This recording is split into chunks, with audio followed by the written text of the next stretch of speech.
What do you do all day and your mind just goes blank? Well, today we're going to fix that. We are going to build, step by step, a complete, natural-sounding daily routine. Let's dive right in. So this is the big question, right? How do you describe your day in Spanish? By the time we're done here, you are going to have a super clear and confident answer to that. Okay, first things first, the morning. To talk about your morning routine, you've got to get the hang of a very special category of verbs. I like to call them the me verbs, and they're absolutely essential for talking about all the things you do to yourself. Now, their official name is verbos reflexivos, or reflexive verbs.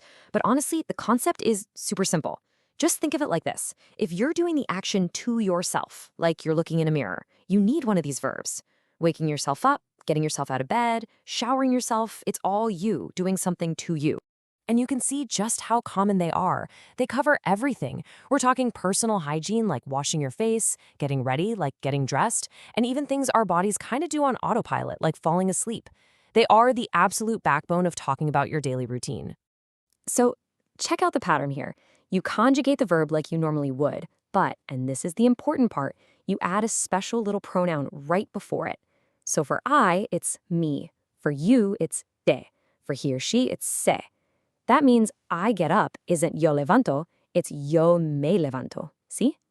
That little word makes all the difference. And that's really the number one takeaway here. You cannot forget that pronoun. It always comes right before the verb. Me levanto, I get up. Te vistes, you get dressed. Se acuesta, he goes to bed. Once you get that down, you've basically nailed the morning routine. All right, so you're up and ready. Now it's time to eat. And this is a spot where a lot of Spanish learners kind of trip up, but you're going to see that Spanish actually makes this super logical once you get the hang of it. So here's the deal. In English, we say I eat breakfast or I have dinner. But in Spanish, they have a specific, dedicated verb for each meal. You don't eat breakfast, you just breakfast. The verb is desayunar. You don't eat dinner, you dinner with the verb cenar. It's actually way more efficient. And this right here is the classic mistake you want to avoid. Saying yo como mi desayuno is a direct translation from English, but it just sounds a little clunky in Spanish. The natural way, the way a native speaker would say it, is just yo desayuno. Same thing for dinner. Just drop the como mi and use the verb cenar. So much cleaner. Okay, so here's a little cheat sheet for you. Use those specific verbs, desayunar, almorzar, cenar, for the main meals. For drinks like coffee or maybe a little snack, use tomar, which kind of means to take or to have. And what about comer? Well, you can use that for lunch or just when you're talking about eating in general, like I eat a lot of vegetables. Okay, we've got our actions, we've got our meals. Now it's time to add the magic ingredients that bring it all to life. Talking about when and how often you do things. This is how you stop sounding like a textbook and start sounding like a real person. These three little phrases are going to be your new best friends for telling a story. Antes de means before doing something. Después de is after doing something. And luego is just a simple then. You can use these to chain all your actions together. For example, después de trabajar, me relajo. After working, I relax. See, just like that, you have a narrative. Next up, let's add some frequency.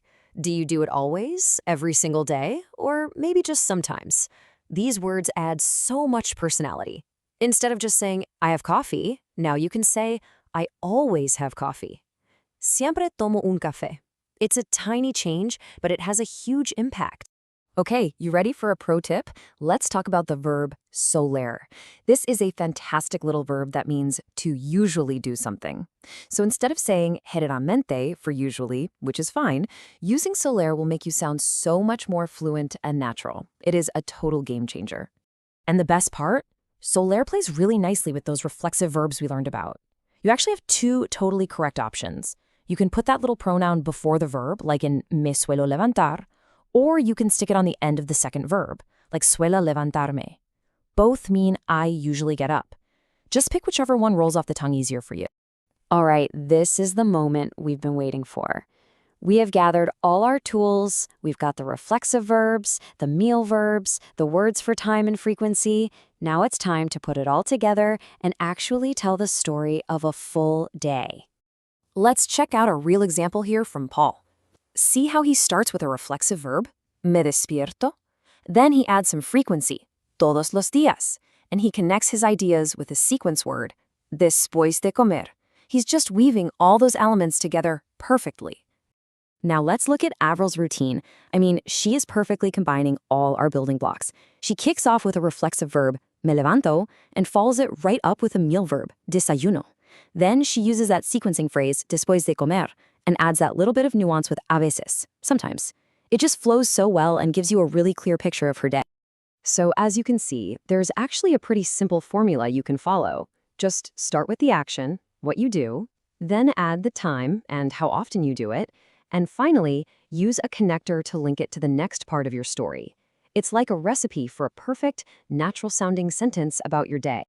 And there you have it. Seriously. From those me verbs in the morning, to the special verbs for meals, to all the words that add time, frequency, and flow, you now have all the tools you need to talk about your entire day, from the moment you wake up to the moment you go to sleep.